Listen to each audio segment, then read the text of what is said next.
Terima kasih kepada Om Markus, terima kasih juga kepada Pendeta Dwi dan tim pujian yang sudah membawa kita masuk ke hadirat Tuhan, dan sebentar kita akan diberkati oleh firman Tuhan, satu pesan yang spesial untuk hamba-hamba Tuhan. Telah hadir di tengah-tengah kita Bapak Pendeta Hendrik Runtukahu, ya, selain sebagai gembala di GPDI Raja Wali, maka beliau juga adalah Ketua Penasehat MD GPDI Jawa Timur. Tadi satu mobil berangkat dari Surabaya bersama dengan Bapak Ketua MD, Bapak Pendeta Charles Simamora, juga tadi yang memimpin kita memulai dengan doa Bapak Pendeta Hari Sanger, dan juga ada pendeta teman saya Ricardo Nainggolan, ya. Selamat datang Bapak Ibu sekalian, dan saya sambut Bapak Pendeta Hendrik Runtukahu untuk menyampaikan firman Tuhan. Mari sekali lagi kita beri tepuk tangan, sorak-sorai kemuliaan buat Tuhan. Haleluya, haleluya.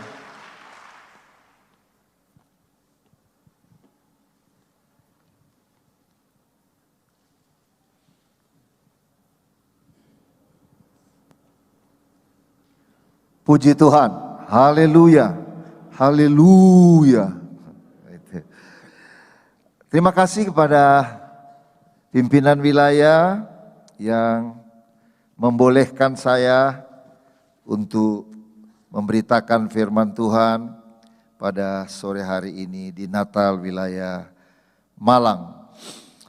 Saudara-saudara, kita dihentar dengan tema yang terambil dalam kitab Lukas pasal 2 ayat 10.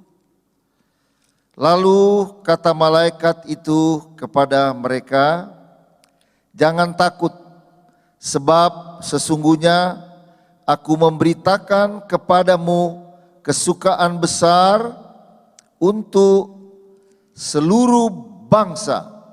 Hari ini telah lahir bagimu juru selamat, yaitu Kristus Tuhan di kota Daud."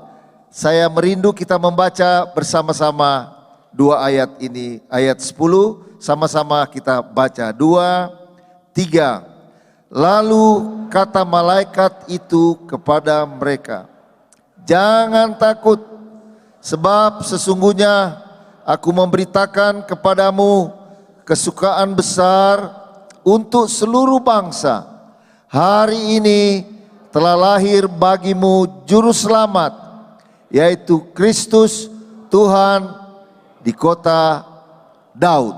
Haleluya, puji Tuhan. Saudara-saudara, Natal kita semua alami, ada di dalamnya, atau Natal kesukaan, sukacita, senang, ya.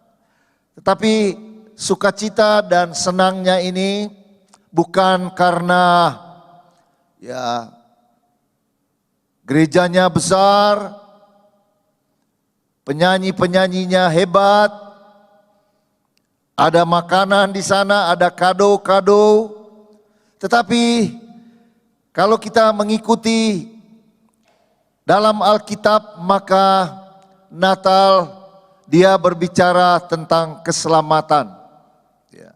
Dan ini yang paling penting, keselamatan. Dan di dalam keselamatan itu ada keselamatan yang suci, keselamatan yang datangnya dari Tuhan. Keselamatan itu adalah kesukaan yang datangnya dari surga, dari Tuhan kita Yesus Kristus. Jadi dalam dua ayat ini saya bisa simpulkan bahwa kesukaan adalah, atau Yesus adalah sumber kesukaan kita. Haleluya. Saudara-saudara, kalau kita mengikuti Natal, maka itu menjadi topik dalam Natal itu adalah Yesus Kristus. Di dalam Yesus Kristus, kalau kita ikuti secara global di seluruh dunia tentang nama ini, saya berbicara sedikit tentang nama ini, nama Yesus, maka saudara-saudara, tidak ada satu pemimpin agama atau seorang besar di dalam agama yang sampai hari ini juga mengalami ejekan, fitnahan, ya, dianggap dia bukan Tuhan, dia bukan juru selamat. Kalau kita ikuti di dalam Alkitab, maka saya coba ambil contoh kitab Matius pasal 16, maka di sana saudara-saudara, Yesus bertanya kepada murid-murid. Matius pasal 16, kita lihat di Matius 16, di sana Yesus bertanya kepada murid-murid, menurut kata orang, siapakah aku, ya? Setelah Yesus tiba di daerah Kaisaria Filipi, ia bertanya kepada murid-muridnya, kata orang, siapakah anak manusia itu? Jawab mereka, ada yang mengatakan Yohanes Pembaptis, ada juga yang mengatakan Elia, dan ada pula yang mengatakan Yeremia atau salah seorang dari para nabi. Lalu Yesus bertanya kepada mereka, tetapi apa katamu, siapakah aku ini? Maka jawab Simon Petrus, engkau adalah Mesias, Anak Allah yang hidup. Kata Yesus kepadanya, berbahagialah engkau Simon bin Yunus, sebab bukan manusia yang menyatakan itu kepadamu, melainkan Bapa-Ku yang di surga. Yesus ingin tahu bagaimana orang-orang di luar atau orang-orang Yahudi pada umumnya, menurut kata mereka, siapakah anak manusia? Maka saudara-saudara, orang-orang pada waktu itu, mereka menyebut Yesus Yohanes Pembaptis. Mereka juga menyebut dia adalah Elia. Mereka juga mengatakan dia adalah Yeremia atau salah satu dari para nabi. Jadi saudara-saudara, tentang Yesus, dia tidak populer. Dia hanya dikenal sebagai seorang nabi yang besar.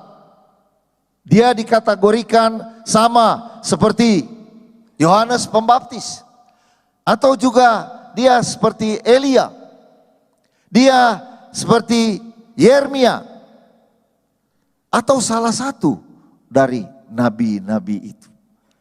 Jadi saudara, kita lihat bahwa tentang Yesus tidak populer sebagai seorang besar.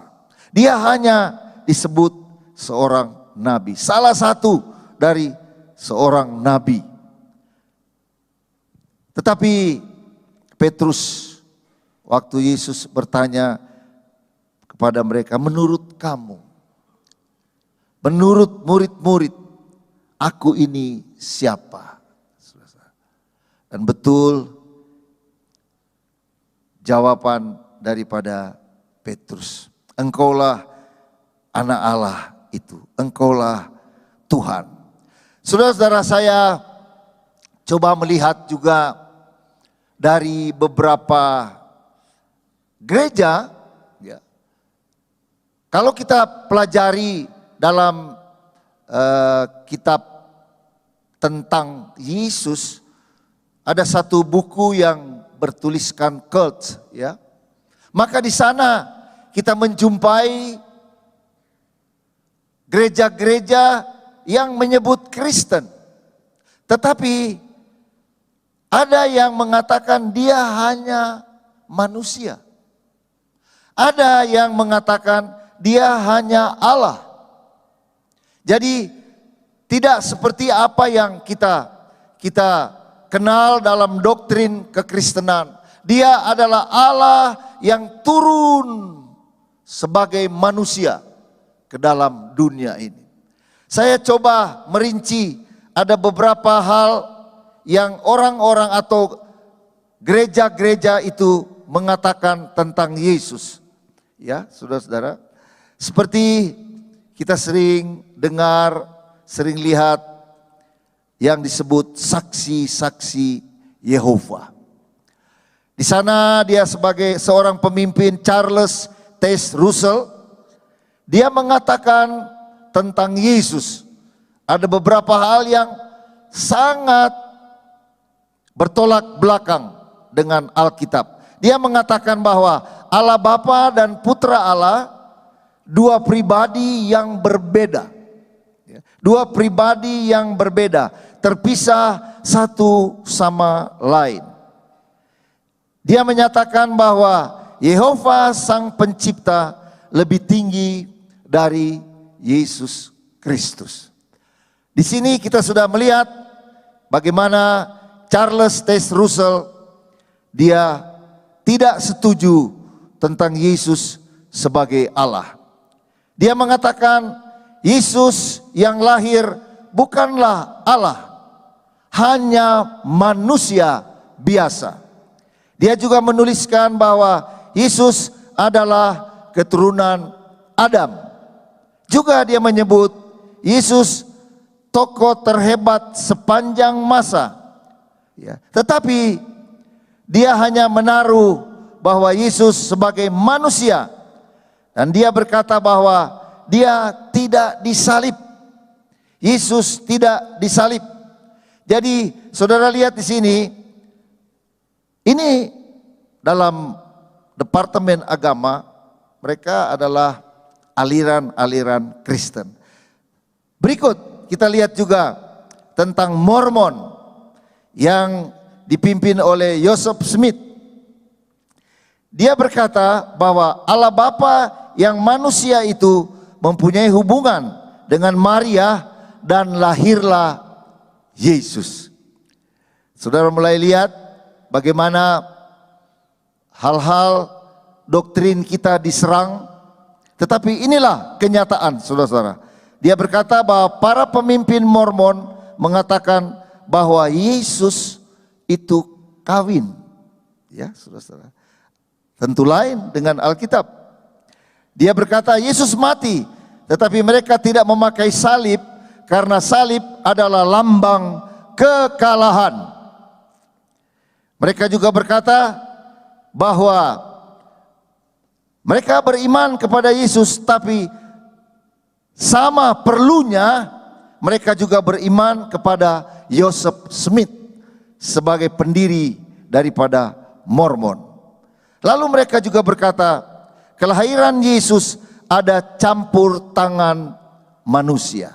Jadi saudara lihat di dalam Alkitab akan sangat berbeda. Tetapi mereka juga memakai Alkitab. Kita lihat juga di dalam salah satu aliran Kristen yang disebut Christian Science oleh Mary Baker Eddy. Dia berkata Yesus bukan Allah. Dia hanya manusia biasa. Lalu dia memisahkan antara Yesus Kristus, dia bedakan itu. Lalu kita lihat lagi, ada beberapa contoh ini untuk memperkuat kita bahwa di sekitar kita sebagai aliran-aliran Kristen banyak yang berbeda dengan Alkitab. Ada satu gerakan disebut gerakan zaman baru. Dia berkata bahwa Yesus mengajarkan manusia adalah Allah. Lalu gerakan zaman baru ini berkata, Yesus bukan juru selamat, hanya petunjuk jalan bagi manusia.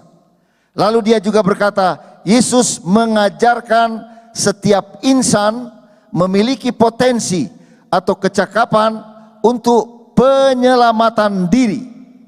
Yesus ajarkan percaya pada Allah Sang Bapa, Sang Pencipta, dan Allah Sang Ibu, yaitu Sang Bumi. Ada satu lagi yang sangat bertentangan sekali. Dan ini gerakan luar biasa, saudara-saudara.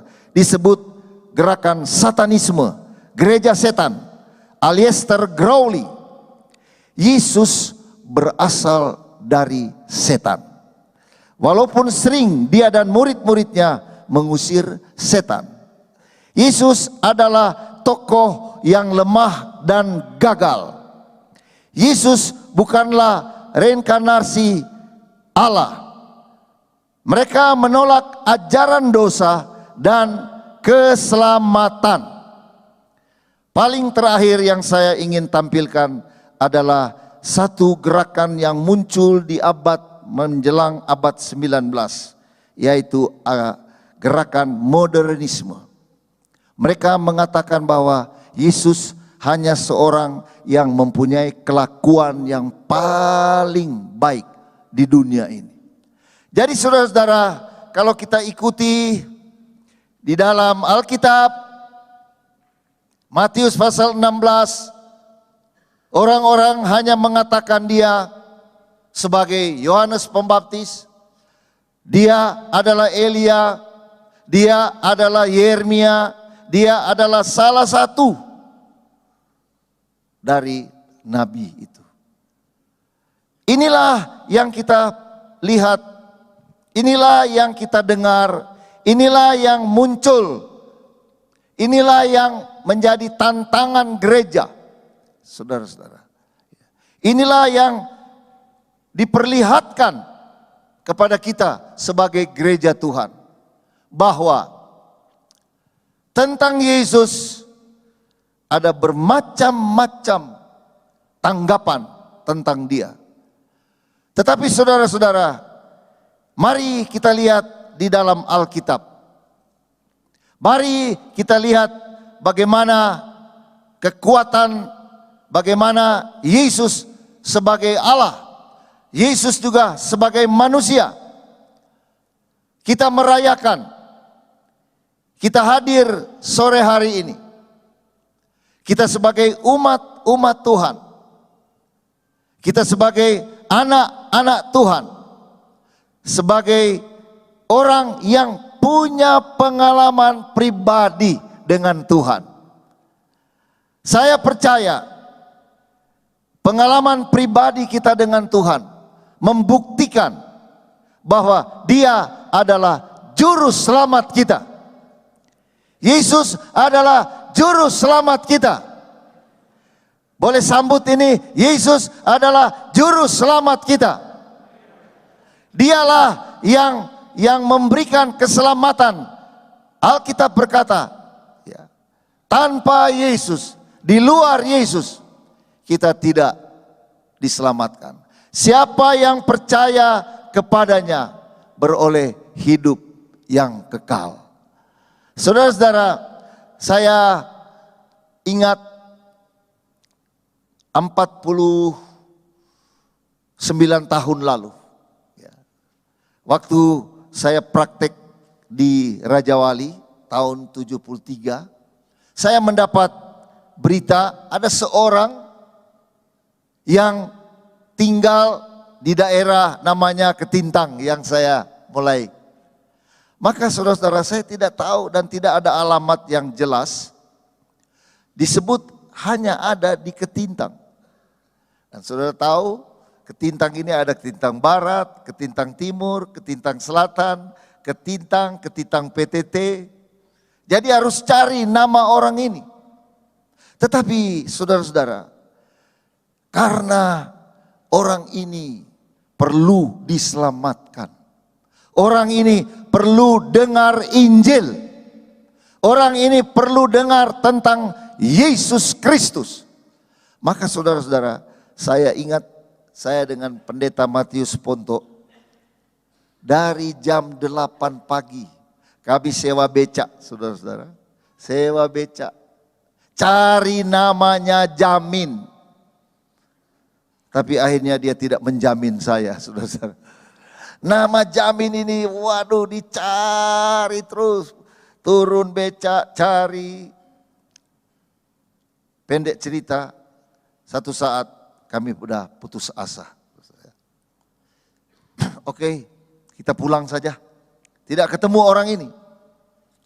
Tetapi saudara-saudara, kalau Tuhan berkehendak menyelamatkan satu orang, maka Tuhan tidak pernah terlambat. Haleluya. Terakhir, seperti ada satu suara. Coba tanya orang yang terakhir ini. Saya turun dari becak, saya tanya pada bapak yang sedang memperbaiki pagar. Masih ingat sekali, 49 tahun lalu, saudara-saudara. Lalu saya tanya, permisi Pak. Ya permisi, kenapa Mas? Boleh tanya, Bapak kenal nama Jamin, Bapak Jamin? Dia mikir, rupanya dia pernah dengar ini. Lalu dia berkata, coba kamu masuk di gang 6 itu, lalu di sebelah rel kereta api, kamu tanya di situ di gubuk-gubuk itu, di rumah-rumah gedek. Saya masuk. Memang orang kalau baru selesai dari sekolah Alkitab, ini baru 1 tahun, jadi fresh from the oven, semangat untuk menginjil. Haleluya. Saya pergi, saudara-saudara, lalu saya cari. Pas orangnya ada. Orangnya ada. Ini memang jalan-jalan Tuhan, saudara-saudara. Lalu kita perkenalkan, saya hamba Tuhan. Saya diberitahu bahwa Bapak ada tinggal di daerah Ketintang, tapi alamatnya tidak jelas. Ini gang 6, tapi gang kereta api, saudara-saudara. Lalu kita mulai bicara. Lalu saya mulai cerita tentang Yesus. Saya mulai cerita tentang juru selamat. Saya mulai cerita tentang bahwa Anda harus terima Yesus supaya selamat. Dia berkata, saya sudah pernah dengar nama ini. Saya sudah pernah ikut gereja, tapi saya belum. Saudara-saudara, hari itu dia mengambil satu keputusan. Dia terima Yesus Kristus. Haleluya. Dia menerima Yesus sebagai juru selamatnya. Saudara-saudara, nama Yesus, nama yang menyelamatkan. Nama Yesus, nama ini yang teman-teman sekalian di daerah Malang ini, nama ini yang saudara sedang beritakan. Kita punya pengalaman berbeda-beda di dalam melahirkan jemaat, saudara-saudara ya. Saya punya teman, Pak Pendeta Hari Sanger, kita sama-sama di Beji tahun 71. Lalu dia juga buka di Surabaya, sekarang gereja ada di sana, di daerah Kenjeran. Kita sama-sama bawa berita Yesus Kristus. Injil, Evangelion, kabar kesukaan. Saudara-saudara. Dan berita ini, nama ini telah membuat banyak orang alami kesukaan sorga. Haleluya. Saudara, satu saat ada seorang ibu, ini kesaksian-kesaksian memberitahukan bahwa Yesus sungguh luar biasa. Seorang ibu, ada suami, punya 7 anak. Tapi ibu ini, ya ada masalah dengan suami. Pelariannya hanya main judi. Ya. Dan dia sakit. Main judi, tapi orangnya sakit. Anaknya yang sudah remaja mulai ikut ke gereja. Tetapi ibunya tetap dalam keadaan sakit. Tapi main judi, saudara-saudara. Luar biasa. Waktu kita berjumpa, lalu saya tanya, ibu mau selamat? Waktu tanya mau selamat, dia ragu. Tapi waktu tanya, ibu mau sembuh? Oh, gelem, saya mau sembuh. Nah, perlu terima Yesus Kristus, ibu selamat dan ibu juga disembuhkan. Haleluya, saudara-saudara. Luar biasa. Seorang yang sakit, seorang yang main judi, tetapi waktu berjumpa dengan Yesus, waktu terima Injil Tuhan, dia disembuhkan dan dia diselamatkan. Tepuk tangan untuk Yesus, saudara-saudara. Dia sembuh dan dia diselamatkan. Saudara-saudara, belum beberapa lama lalu dia meninggal di umur 79 tahun. Luar biasa. Mari kita lihat tema kita, kesukaan bagi seluruh bangsa. Di dalam kitab Lukas pasal 4, maka mari kita ikuti pembacaan ini. Lukas pasal 4 ayat 18 sampai ayat 19. Kita baca dengan semangat, kita baca dengan berapi-api tentang Yesus.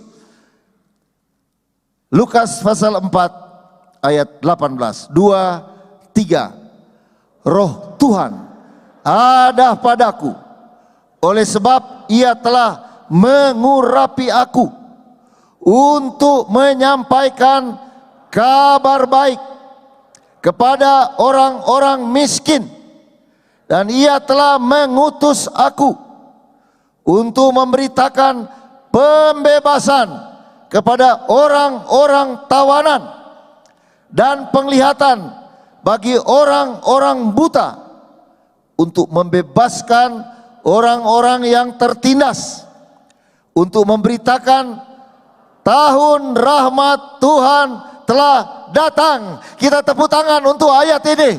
Luar biasa. Yesus telah dinubuatkan oleh Yesaya 700 tahun sebelum Yesus lahir. Telah dinubuatkan dan kini muncul kembali di Lukas pasal 4 ini tentang Yesus. Saudara-saudara, kalau kita ikuti di dalam Alkitab, waktu dia berjumpa dengan seorang wanita yang disebut wanita Samaria. Orang ini sedang dikuasai oleh kelakuan yang kotor, oleh kehidupan yang tidak berlayak di hadapan Tuhan. Wanita ini kesukaannya kepada laki-laki. Dia senang dengan laki-laki, dia suka bergaul akrab dengan laki-laki. Ya. Dia bersuami banyak. Saudara bisa membayangkan bagaimana kelakuannya, bagaimana hidupnya begitu kotor.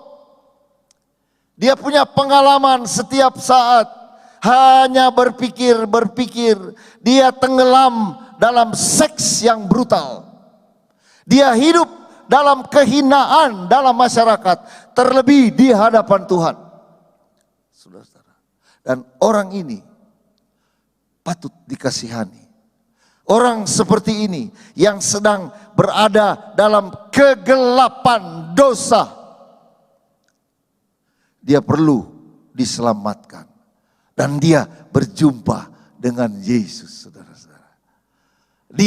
Dia menghadapi seorang yang luar biasa. Dia saksikan kepada orang-orang Samaria bahwa dia tahu kelakuanku, dia tahu pribadiku, dia tahu keadaanku.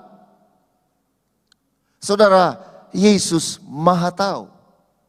Yesus adalah Allah yang datang ke dunia. Dia tahu setiap pribadi manusia, luar biasa. Berapa miliar di dunia ini. Tuhan tahu keadaan kita. Amin, saudara-saudara.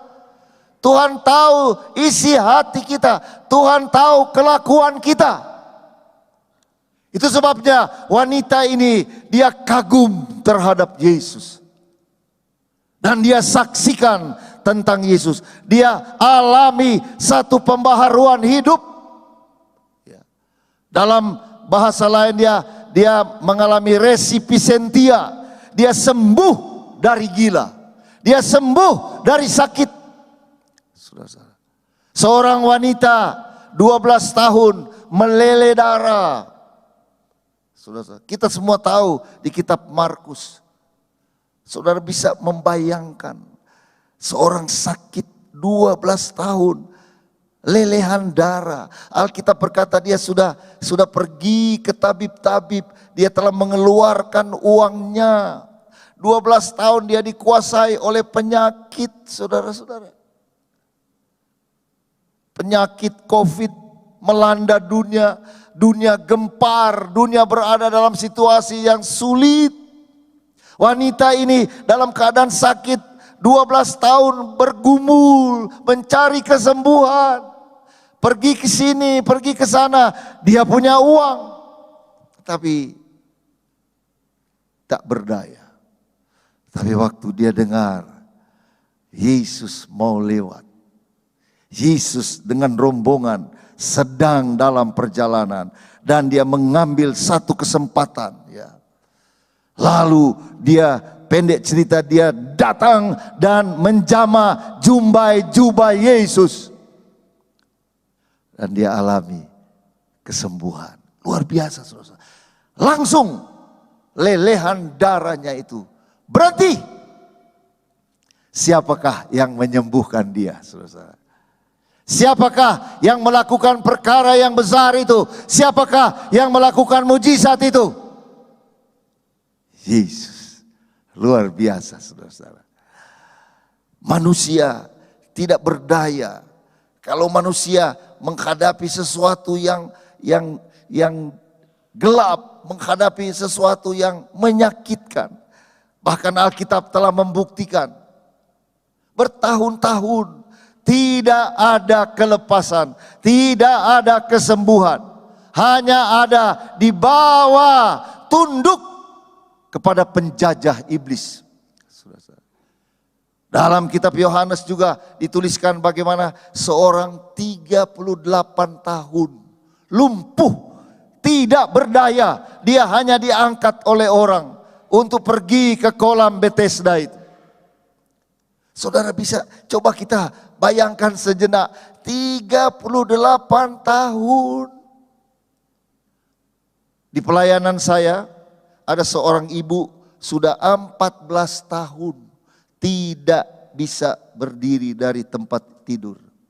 14 tahun, seringkali belakangnya badannya sudah lecet dengan luka. Tidak berdaya, sampai sekarang masih hidup. Sampai sekarang kita suka lihat dia, mau apa? 14 tahun, lumpuh, tak berdaya. Ini kenyataan, saudara. Mungkin di antara kita juga sedang menghadapi satu masalah yang berat, yang sulit. Saudara-saudara. Tetapi yang paling gawat kalau kita berada dalam dosa, sedang ditekan, sedang dijajah oleh dosa seperti wanita Samaria tadi. Apa yang menjadi andalan kita? Apa yang kita bisa cari? Siapa yang bisa menolong kita? Ibu tadi yang saya layani, suaminya tak berdaya, harus berhenti dari seorang pelaut, harus jaga istrinya. Setiap hari harus ada di situ. Anak-anak bergantian jaga. Saya sering berpikir, bahkan di dalam doa saya sering berkata, Tuhan, aku tidak mengerti keadaan ini. Seorang ibu rumah tangga 14 tahun tak berdaya. Ya, ini kenyataan. Saudara-saudara, dunia kita ini sedang dilanda. Ini kita barusan Kota Malang dengan kejuruhannya itu. Berapa ratus orang mati.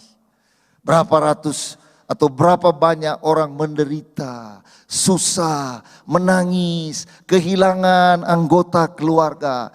Dunia, air mata menandai dunia kita ini.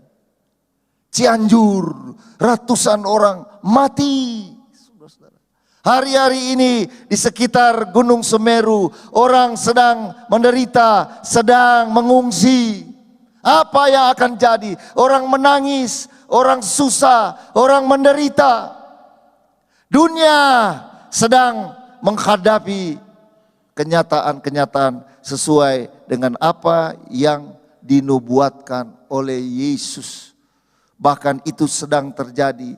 Kalau saudara lihat di Matius pasal 24, maka di sana saudara akan ikuti ada beberapa krisis yang sedang melanda dunia ini. Orang menderita, orang menghadapi kenyataan yang pahit. Salah satunya krisis alam. Saudara-saudara. Berikut krisis ekonomi. Berikut krisis kasih, krisis politik, krisis pelajaran. Bahkan di Lukas dia melengkapi krisis kesehatan. Inilah yang sedang terjadi di dunia kita ini. Krisis, krisis, krisis. Orang sedang dihantui dengan ketakutan. Orang sedang dihantui dengan keadaan yang menyulitkan. Susah, berteriak, menderita. Tidak ada sukacita. Kalau kita ikuti media, bagaimana dunia dilanda dengan krisis kasih. Manusia menyerang manusia lain. Barusan ini saya ikuti dan itu menarik perhatian saya. Seorang bapak dan anak menuju kebun di desa. Biasa orang desa kalau ke kebun bawa parang atau bawa pisau. Di tengah perjalanan anak ini sudah besar, lalu dia buka cerita dengan ayahnya. Bapak, bolehkah saya menikah? Bapaknya rupanya belum siap dengan pertanyaan ini. Bapaknya menyerang dia dan memarahi dia. Selain dari sebaiknya dia memberi nasihat yang baik, tunggu nak, nantilah. Tapi bapaknya seperti menghina dia. Belum selesai bicara, pisau sudah tertancap di perut bapaknya. Matilah ayahnya. Ini salah satu contoh saudara-saudara. Bagaimana dunia kita ini sedang dilanda oleh keadaan yang gelap. Tidak ada sukacita. Tapi saudara bisa bayangkan waktu ibu yang sakit 12 tahun itu. Waktu dia jumbai jubah Yesus. Maka dia alami kesembuhan. Saudara bisa bayangkan sukacitanya itu luar biasa. Dia alami kesembuhan. Bagaimana wanita Samaria ini waktu dia alami pembaharuan hidup. Dia ceritakan tentang Yesus. Apakah kita masih menceritakan tentang Yesus, saudara-saudara? Apakah kita sudah terlena dengan keselamatan ini sehingga mulut kita tidak bicara lagi tentang Yesus? Padahal nama ini harus diberitakan sampai ke seluruh bumi. Sampai sebelum Yesus datang, nama ini akan terus diberitakan. Kabar baik, Allah mencintai saudara. Allah mau menyelamatkan saudara. Inilah sukacita yang banyak orang belum alami, saudara-saudara. Orang sedang di dalam penjara, keadaan dunia semakin berat ini. Orang sedang berada dalam penindasan, orang sedang berada dalam tekanan, orang sedang berada di dalam penjara yang gelap itu. Saudara-saudara, saya selama hidup satu kali masuk sel, bukan penjara, masuk sel. Di waktu saya sekolah, saya pimpin barisan sekolah saya, SMEA. Ya. Lalu itu 17 Agustus, saudara-saudara. Saya masih ingat sekali ini pengalaman-pengalaman yang saya bisa ceritakan. Waktu 17 Agustus biasa di desa, di kecamatan ada apa itu, gerak jalan dan dapat apa hadiah. Waktu mulai latihan, saya lihat teman saya, dia suka lawan saya. Memang dia kelas 3, saya kelas 2, tapi saya yang pimpin barisan itu. Wah, darah muda saya mulai naik nih. Awas ngana ya. Saudara, satu saat waktu saya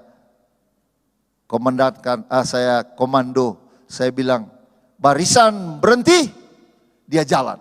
Wah, di situ saya tangkap dia, lalu kita bergumul dalam got, saudara-saudara.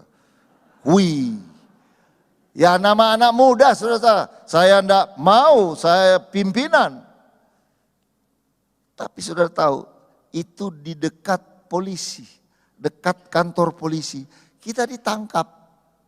Kita 2 dibawa di sel 4 kali 4 meter sel, tapi ada 30 orang di situ.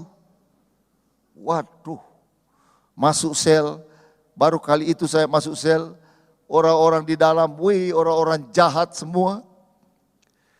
Tiba-tiba di dalam sel itu, ada satu bapak, rupanya dia kasihan lihat kita berdua. Lalu dia tanya, bahasa Manado ya, "Kiapa ngoni dua masuk di sini? Kenapa kamu berdua masuk di sini? Ada bikin apa?"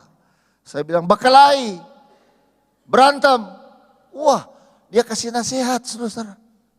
Oh, enggak baik berkelahi. Jangan berkelahi, kamu anak muda harus sabar.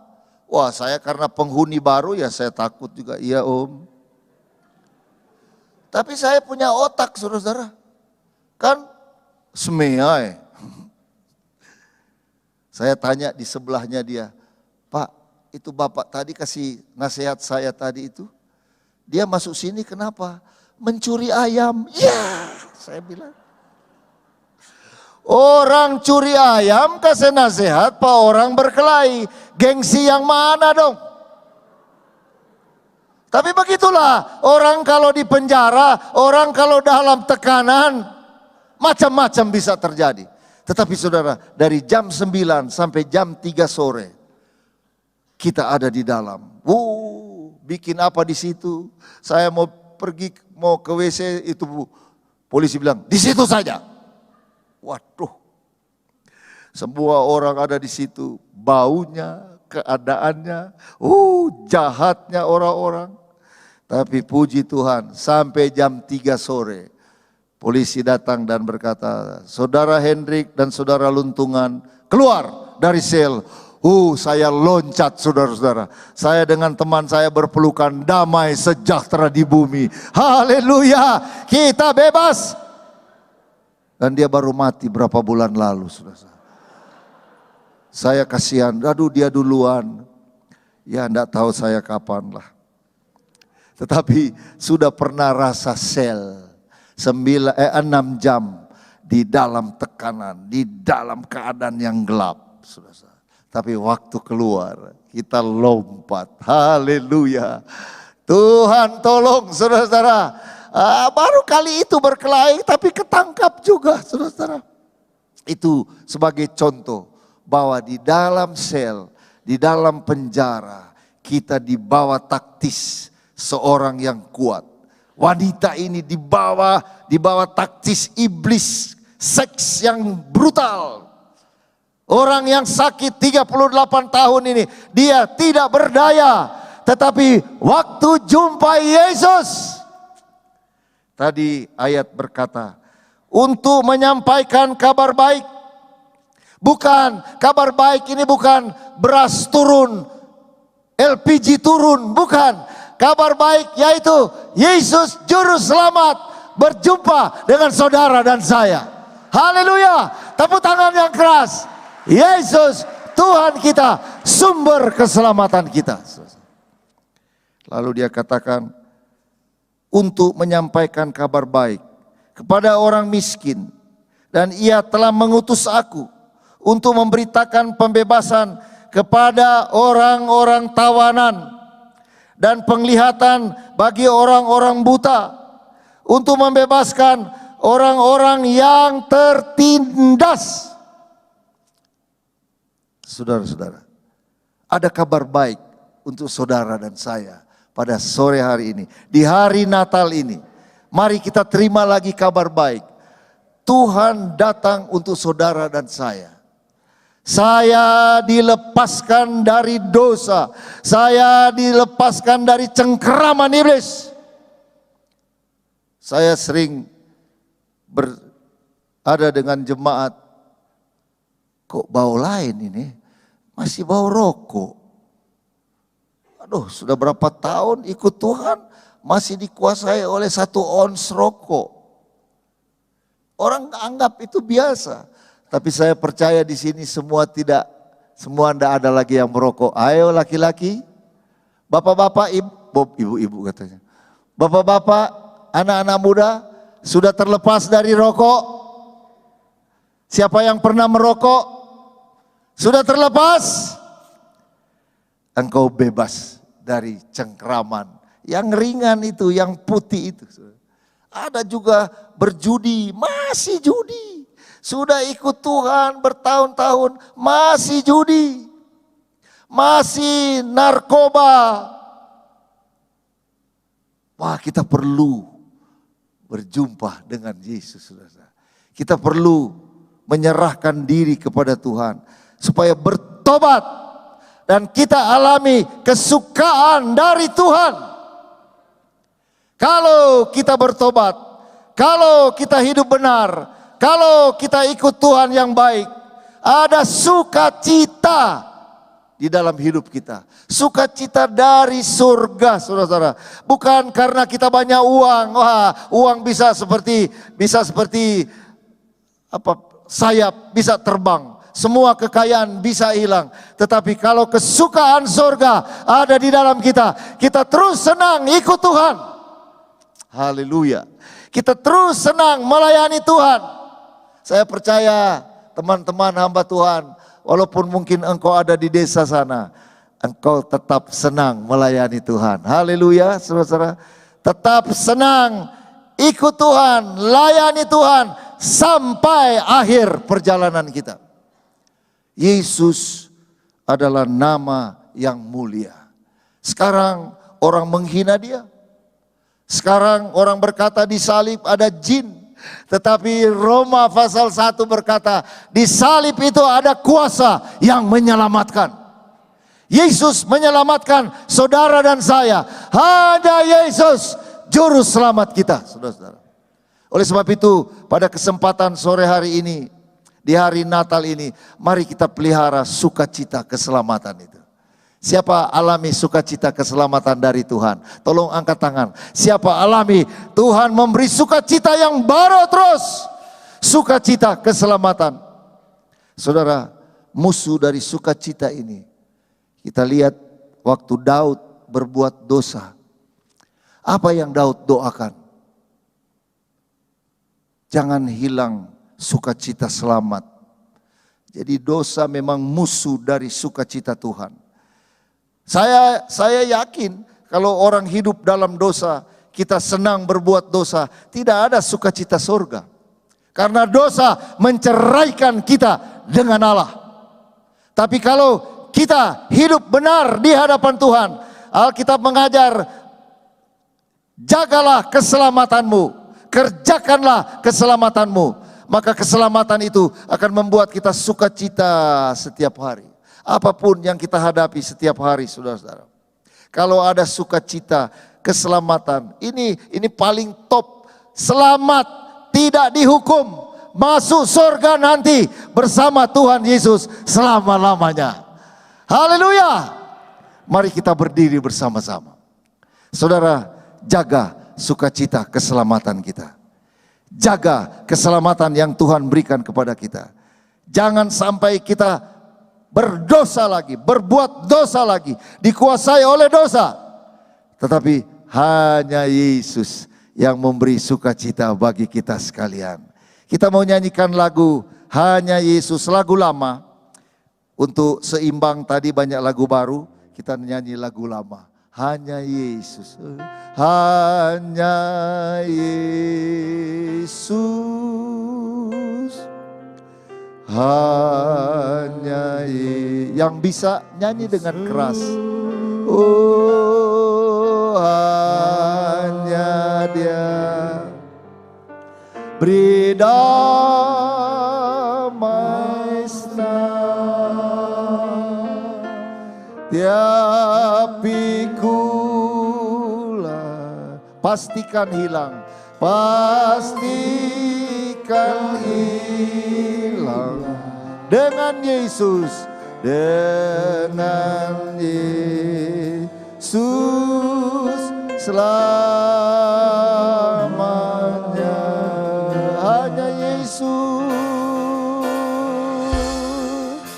hanya Yesus, hanya Yesus, hanya Yesus, hanya Dia beri damai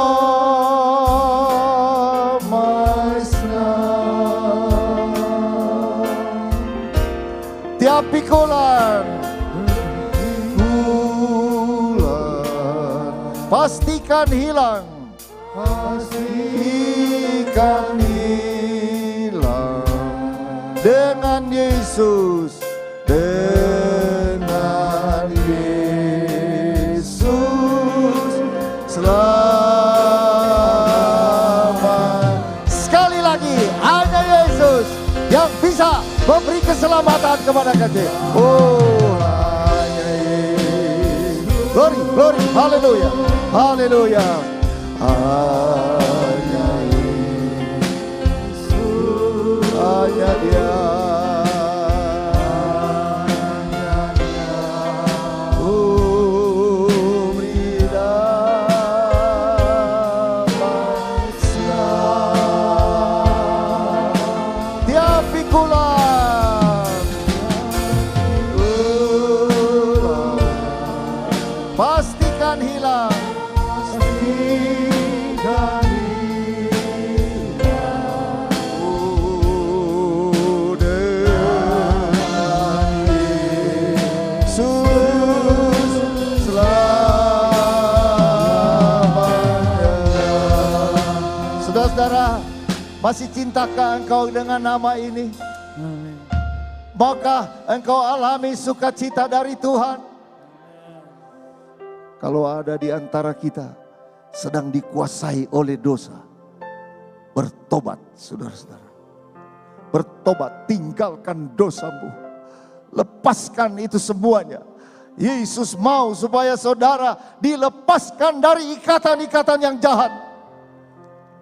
Sebelum saya berdoa, siapa mau menyerah kepada Tuhan? Siapa mau dosa-dosanya dihapusi oleh Tuhan? Siapa rindu alami kesukaan dari Tuhan? Haleluya, Dia ada dengan kita pada sore hari ini. Di hari yang mulia ini, kita sedang melihat Dia, kita sedang alami Dia. Haleluya, haleluya. Adapun Yesus Kristus tidak berubah. Kemarin, hari ini, sampai selama-lamanya. Bapa di surga, kami mengucap syukur untuk sore hari ini lawatan-Mu bagi kami sekalian. Oh, hati kami terjamah oleh tangan yang suci itu, oleh kuasa yang dahsyat itu ya Tuhan. Sehingga kami bersuka cita di dalam keselamatan itu. Biarlah setiap yang hadir pada sore hari ini alami kesukaan Tuhan, alami sejahtera Tuhan, alami damai sejahtera Allah yang berkelimpahan di dalam Yesus Kristus. Terima kasih Tuhan. Terima kasih Tuhan. Terima kasih Tuhan. Terima kasih. Oh, kami bersuka cita di hari ini ya Tuhan. Nama-Mu ditinggikan. Bukan nama kami Tuhan. Nama Yesus Kristus. Juru Selamat kami. Haleluya. Amin. Tuhan memberkati.